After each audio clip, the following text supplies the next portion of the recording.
cavalli che vanno, macchina che stacca, partiti.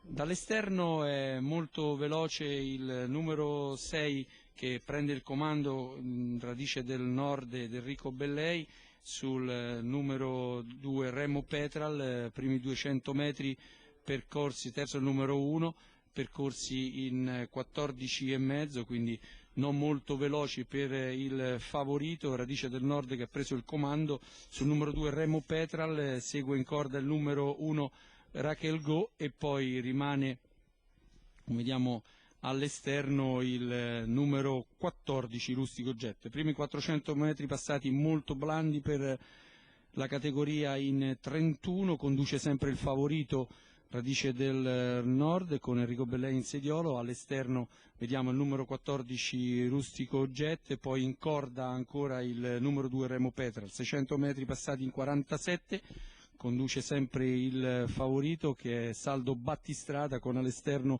il numero 14 Rustico Jet ed in corda il numero 2 di Remo Petral.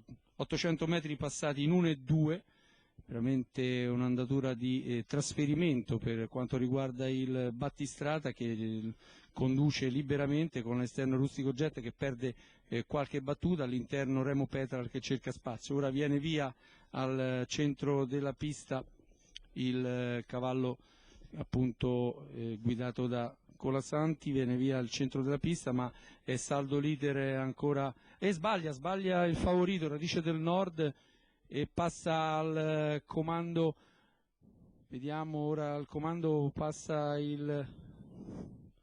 non si scorge il numero, dovrebbe essere il numero 11 Renil Cam con Vincenzo Luongo che prende la meglio e stacca facile, vincitore anche per l'errore del favorito Radice del Nord. All'interno filtra il numero 1 che prende la seconda moneta e al terzo posto molto probabilmente il numero 4 di Remember Me. Bella vittoria per Renil Cam, Vincenzo Luongo sulla figlia di Alison Hollov che è allenata da Nicola Citarella, che va a vincere questa terza corsa grazie anche alla rottura del saldo Battistrada. Al momento Radice del Nord, Enrico Bellei, e stacca facile. All'interno filtra il numero 1 Raquel Go che conquista la seconda moneta e probabilmente il terzo posto è a favore di Remember Mail.